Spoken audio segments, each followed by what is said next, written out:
This is my dream PRS rifle. Gavin Gear here from UltimateReloader.com. In this video, we're going to pick up where I left off in the last video, which was the complete walkthrough of this BAT TR action from BAT Machine. It's serving as the foundation for this 6-dasher rifle build. So what we're going to do is to start by reviewing the components that we're going to use from the build. I'll talk about the barrel work. We'll get the barreled action put together, install a TriggerTech Diamond, drop it in the MCS T2A-GAP manners stock, and in the next video we'll pick up from that point, get it broken in, and in future videos we'll cover things like 6-dasher. How does it compare to other cartridges in its class? Looking at ballistics, looking at performance. It's going to be a lot of fun. Make sure you're subscribed with notifications. Let's dig in. So let's review what I've got on the table here. We'll start with the parts and then talk about the different tools that were specific to this build. So as I mentioned, this build is built off the BAT TR, which is a premium Remington 700 short action semi-clone. It's got an integral 20 MOA rail. It's got an integral recoil lug. It's got the external bolt release. You're going to want to check out that full video to see all of the features and all of the details. Here I've got a benchmark M24 profile, 27-inch finished length, 1 7.5 twist cut rifle barrel. This is the first cut barrel that I've used from Benchmark. I've had great results with their button rifle barrels. I've also got a Benchmark tactical brake. I'll talk about fitting that to this barreled action. And then we've got the Manners MCS T2A-GAP stock. This is a carbon stock. It's got a sort of competition form factor. It's got an integral mini chassis, and it's even got the thumb shelf. So I really like this design. I'm really looking forward to shooting with it. I've got an Area 419 14-inch full-length Arcalock rail. This has got the Arcalock system. This is the first time I'm going to try that. I'm switching everything over to Arca. That's my goal because I really like how quick it is to add and remove accessories like a bipod, and to position it is really easy as well. The TriggerTech Diamond. This is pretty much my favorite trigger for long-range competition type use. This goes down to, I believe, yes, 4 ounce to 32 ounce. I run it just under a pound, and it's got the release that I absolutely love. I used that on my 300 PRC full custom, and that has turned out awesome. I've got some MDT 12-round 6BR mags. These are going to work great with the 6-dasher. I've modified mags in the past with 3D printed inserts and special springs. I'm hoping that these will work out of the box. Okay, so that's kind of the core components that we're going to talk about in this video. As I mentioned, we're going to be slapping a Leupold Mark V HD scope on. I've got a Warren bipod that's got the Arca system for attachment, and that should go together really well. Okay, in terms of tools, I've got, this is a special action wrench for the BAT TR, and when you've got an integral Picatinny rail and that kind of thing, the other types of action wrenches don't work as well. So this goes inside the raceway and tightens the action from the inside. This grease is something that Bruce Thomp from BAT Machine suggested, the TW25B Micom. I'm using this on the receiver threads and on the muzzle threads. It's supposed to help with less galling. So far that's working really well. I've got Dave Manson piloted standard geometry 6-dasher Reamer. This has got the replaceable bushings so that you can fit the front of the Reamer to the lands, and it can basically guide the Reamer in and help to prevent chatter by having just the right amount of fit. I've also got Dave Manson go and no-go gauges, and we're using alpha brass here. So it is kind of a tool because I'm using this as a reference when it comes to the headspace and the depth of the chamber. Get into that when I talk about chambering. I'm also using a Hornady headspace comparator. This is a way that you can see the various data measurements between your go gauge, your no-go gauge, and your brass. I've got some MEC 0 to 6 inch digital calipers here and some of the other tools that I typically use. So that is kind of the lay of the land in terms of everything that's specific to this build in terms of the core parts and tools. Next, let's walk through the barrel work. Before we do any cutting or machining, we need two things. We need a complete end-to-end game plan, and we need all the dimensions and all of the tolerances for the build we're going to execute. Essentially a blueprint for that machine work and the cutting of the chamber with the reamer, that kind of thing. And for my game plan, I'm using the framework, the process, start to finish, as outlined by Gordy Gritters in his book that he wrote with Fred Zeglin, Chambering Rifles for Accuracy. I took Gordy's class. It's a week-long precision rifle builders class this last December. Highly recommend it if you're serious about this kind of work. And Fred runs 4D Reamer rentals. So if you don't want to buy a Reamer and you just want to use it for 1 or 2 jobs and send it back, really easy process. Highly recommend that as well. And so I've shown this end-to-end process a number of times. I'm not going to spell out all of the machine work in minute detail. What I am going to do in the future is break down some of these individual portions, threading the tenon, cutting the chamber, and go into more detail on those. So again, look forward to that. Make sure you're subscribed. In terms of planning, there's 3 documents that I use. The first is the Reamer Print. This is from Dave Manson Precision Reamers. This is the print for the exact reamer that I used. Thought it would be cool to go with the standard geometry as spec by Dave Manson and factory brass, this Alpha Munitions brass, so that we don't have to go too far into the weeds with all of the planning and all of the custom work. And I expect to get great results. I can't wait to try this. So we've got the Reamer Print, and then we've got the Action Manufacturer's print. So this is from Bat Machine, and this specifies all of the different surfaces and tolerances for the tenon and for the counterbore, all of these different aspects of the barrel machine work that we're going to be taking on, and a range of tolerances. Now, I took the Action and took a set of measurements, and I used the build sheet. This is from Gordy Gritter's rifle building class. I've modified it slightly based on my preferences. And I took my measurements and figured out where I would be, and it turns out that those dimensions and tolerances fell right into the middle of what was specified by BAT. So that's good confirmation. It's kind of one of these measure 4 times and cut once. You know, if you measure twice for wood, you ought to measure at least 4 times with metal. Okay, so with the build sheet, we can then get started. This benchmark barrel blank was specified for 27 inches finished length, and that meant that the blank was 29 inches long or thereabouts. And what I like to start with is to take off about 1 inch from the breech end. That gets us into the clean, perfect portion of the rifling and 1 knot. And I like to use my metal cutting bandsaw for that breech end.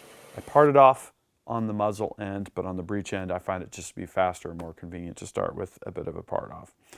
Then we install the barrel blank in the lathe, get the outboard and breech end within about 1/1000th of an inch, first on the outside of the barrel and then on the inside. I always like to read off of the lands and grooves just to make sure we're really dealing with the critical portion, which is the bore itself, not the exterior. I've found with benchmark blanks that they're typically within about 1/1000th of an inch between the outside and inside, which is really quite impressive. So with that rough dial complete, we can then do our pre-drill. And what I typically do is I take the shoulder diameter and then I subtract 30 thousandths or more. So we're going to basically take out the bulk of the material from where the chamber is going to be, but we want to leave enough material so that we can chase that up with a boring bar to make sure that that pre-bored area is running perfectly true before that chambering reamer gets into the chamber area. It's very, very important to set things up on the right foot, if you will, from the get-go as you start that chamber. So after the pre-drill is done, then our indicator is going to have room for the nose here in that pre-drill area, and we're going to be able to get the tip of this dial test indicator into the critical area, which is where the throat is and about 1 inch forward of the throat. Here I'm running a longer tip. It's about a 2 times normal length here. So every tick mark on this mid-to-toe indicator actually indicates 2/10,000ths of an inch of movement. Then we do a dial of this barrel, and we use the jaws on the four-jaw chuck on the breech end and the tips of the screws on the spider screws on the muzzle end, which is the outboard end, to get that throat area about 1 inch long perfectly true. And we're looking at the grooves. So the tip is riding on the lands and then on the grooves, lands and then grooves. So you're going to see the needle fall to a lower position, and that lower position is the reference. This barrel has 4 lands and 4 grooves. So when you install the barrel in the lathe, what you want to do is you want to get those grooves lined up with your chuck jaws and get your chuck jaws aligned with the screws on your spider. Now, where you have your grooves, you can have the tip of your indicator running in those grooves and get everything perfectly aligned and make direct adjustments with those chuck jaws and outboard screws, not somewhere in between where you have to kind of split the difference between 2 jaws. Just a couple little optimization things. This dial-in went really quick. The only thing that took a bit of time was there wasn't a whole lot of room between the nodes of this dial test indicator and the pre-drill, the pre-bore of the chamber area. So I had to align this dial test indicator very carefully so that I could move it in and out 1 inch and not have it hit anything, drag on anything, those sorts of things. So with the barrel running true, we can then chase that pre-drill with a boring bar, take multiple passes, and then check it with the dial test indicator to make sure, a couple tenths of movement, not a problem. That's just machining marks. But we want to look for, out of round, those sorts of things. We want to make sure that it's running true, but a little bit of surface roughness, not a problem. So with it bored, we then take another look at our barrel alignment, confirm that that's all good, and we can start to now work on the tenon, cutting it to length, cutting it to diameter. This particular barrel was cut for essentially standard custom Remington 700 action threading, which is typically 1 1/16", 18 threads per inch. And there were a couple details that I followed very closely from the print provided by BAT Machine. There's a little bit of an extension here with no threading on it that follows particular tolerances. And then the thread relief next to the shoulder needs to come to full thread depth within 0.1 inches. So I made sure of those details and machined those surfaces and then took on the threading. And this is one of those things where you definitely want to make sure that your lathe is set up correctly. So I typically coat the tenon area with die-chem and then run about a 1/1000th inch deep pass with the threading tool and then check it with a thread pitch gauge to make sure we're at 18 threads per inch, and we are.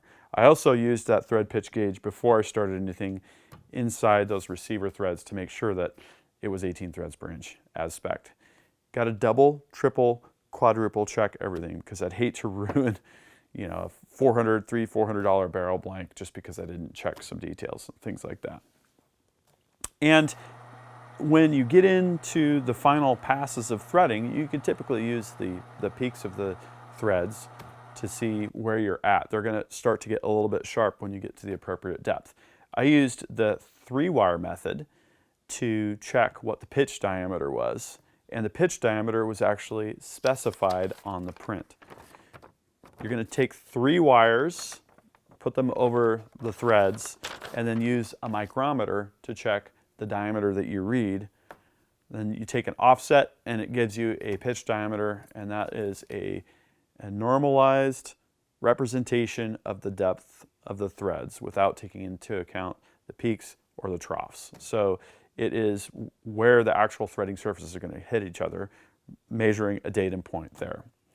And that gave me confidence to go down to the appropriate depth. And then when I got to the last couple thousandths of an inch, I fit the action on the threads.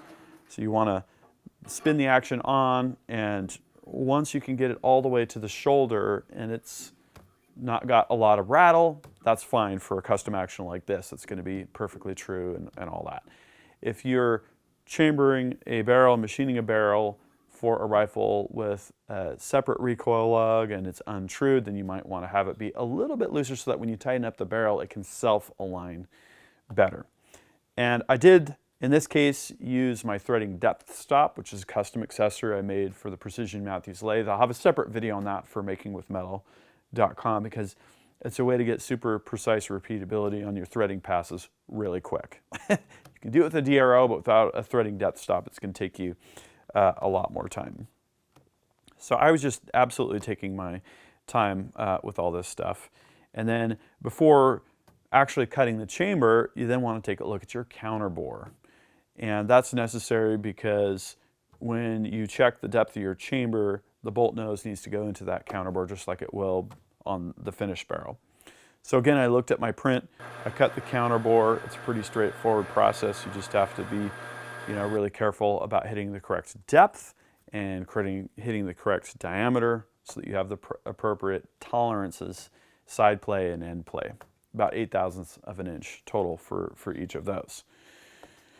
Then comes the chambering process itself. And it's kind of funny. When you're cutting a chamber for 6 dasher, you can see you don't really have that far to go. It's a pretty short case. With 300 PRC, which I've done a couple of in the last year, a lot more work is involved because if you're only taking plunges of 100,000ths of an inch at a time, it's going to take you kind of a lot longer. So what I like to do is I'll start with 100,000ths pass or thereabouts, and then take the indicator and make sure I haven't picked up chatter. And then go a couple more 100,000ths and then check it with the dial test indicator again. Here you're going to see less fluctuation of the needle because the chamber wall should be pretty smooth with the reamer that you're using. And then you can start to take your go gauge and take a look at where that sits. With a typical Remington 700 barrel that you're working with, it's going to be approximately flush with the back of the tenon when you're done. So it's going to be sitting inside the counterbore, and when you get close, there's a couple ways that you can figure out how far you have to go. What I like to do is screw on the action and put the go gauge in place. Now I've removed the ejector, the spring-loaded ejector plunger here, just so that it's easier to use this go gauge. But insert the go gauge, drop the handle, and spin on the action until it contacts the chamber. You'll then have a gap between the action and your shoulder, and you can use multiple feeler gauges, or you can even use digital calipers if you can get them into the gap to measure how far you have to go. And then I'll typically stop 20 thousandths short, check again, and then cut to within about 5/8 thousandths. 8 is a little bit better. Check again with a single feeler gauge. And what you want to do is just barely hand tighten the action, and then when you have a feeler gauge that will slide with a little bit of resistance, you know that's approximately the amount you have left to go. Now, with this being a custom action, I wanted the chamber to be, if anything, just slightly tight, like a 0.005 of an inch tight, something like that. So what I did was I cut the chamber to within about a 0.005 deeper than what the go gauge indicated, because I should have about a 0.005 of an inch of crush when I tighten the barrel onto this action. So I very carefully approached it. When you get to that last couple thousandths of an inch, it's a little hard to see what you're cutting.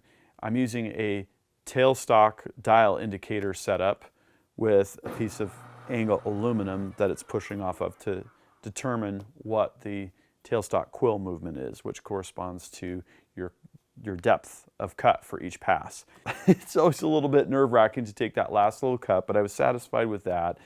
And then did a little bit of the finish work on the edges for the counterbore and the entrance to the chamber.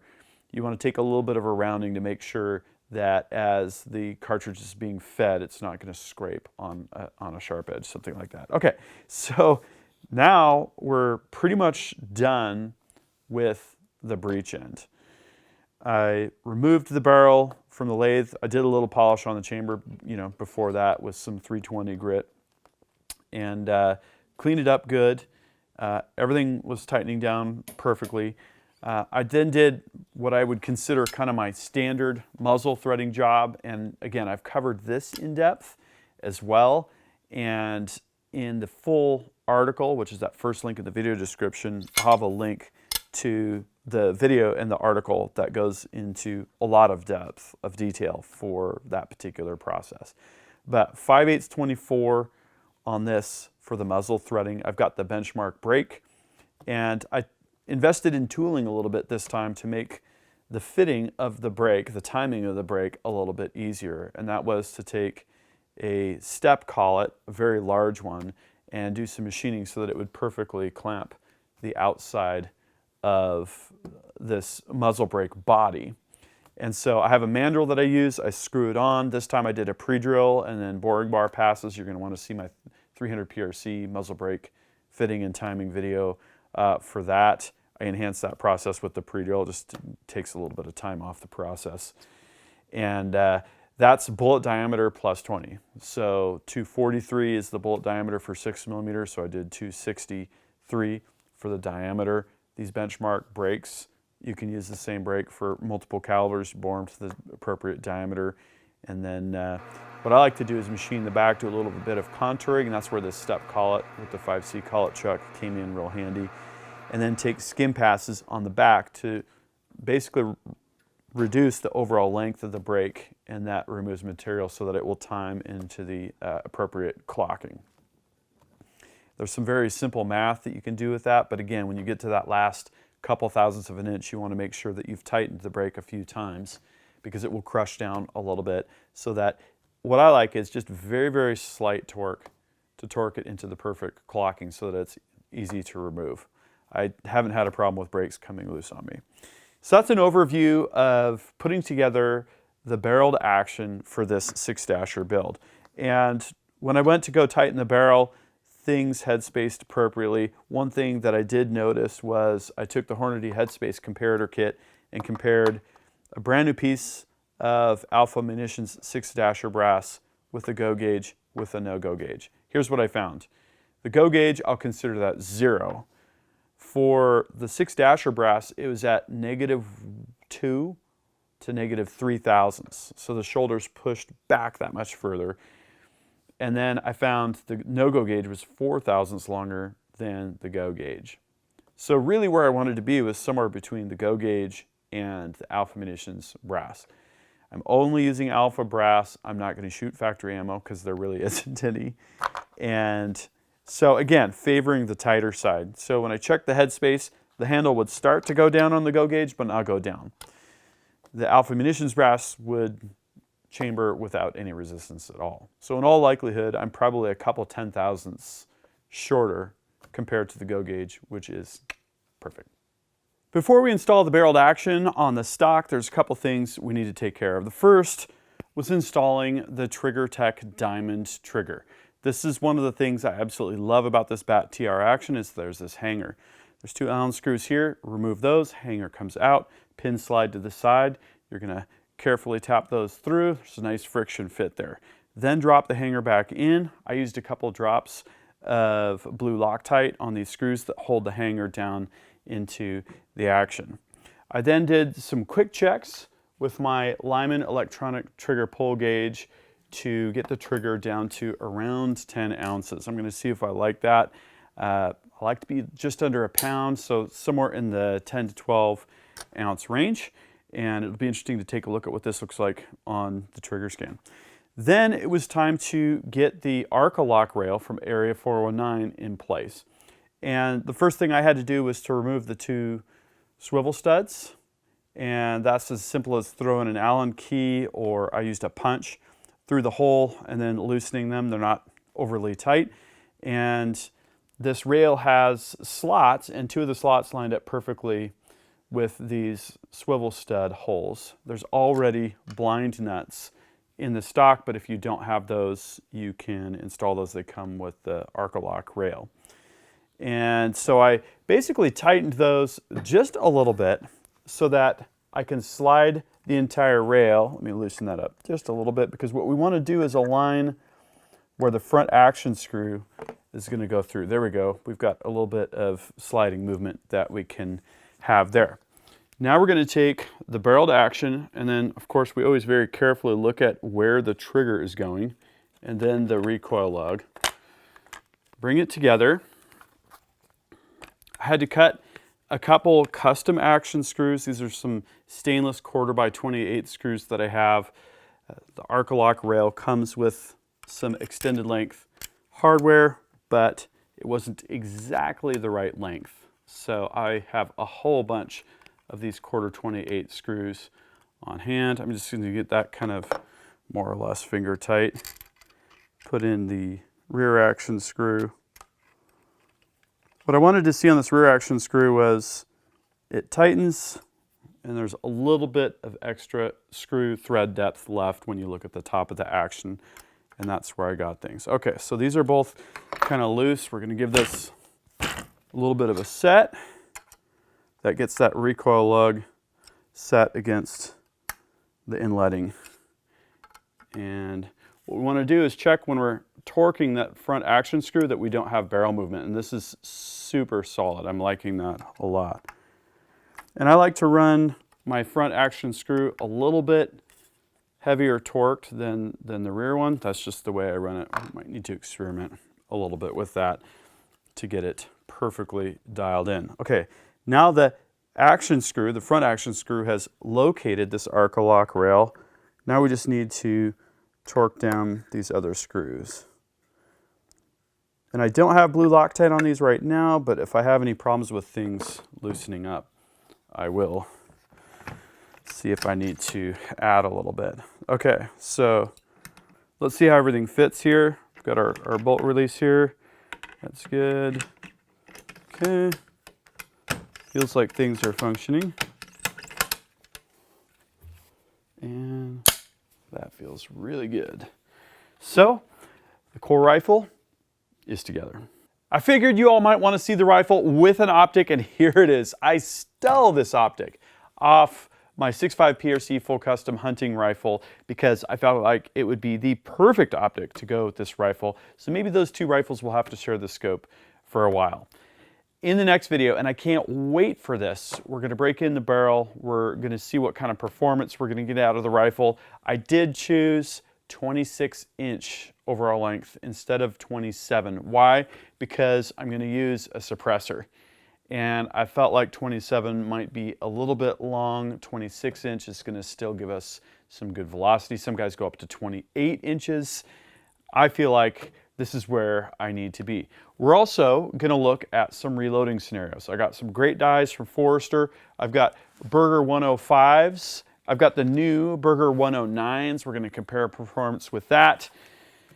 This is going to be absolutely outstanding. And when the rifle matches come back online here in Washington State where I am, I'm going to be taking this to the Finlay Cup. That is my plan. Sorry, Peter Milan, that you couldn't come. Pete from Impact Shooting.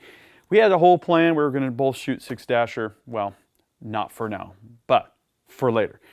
What do you think of this rifle and this rifle build? Please drop a comment and we'll start a discussion. If you like this video, please give it a thumbs up. And again, don't forget to subscribe with notifications because we've got a lot more coming up in this 6-dasher series. Also, don't forget, I've got Ultimate Reloader shirts at the Ultimate Reloader store. I'm on Patreon. Check it out. Links in the video description. Until next time, happy shooting and happy reloading.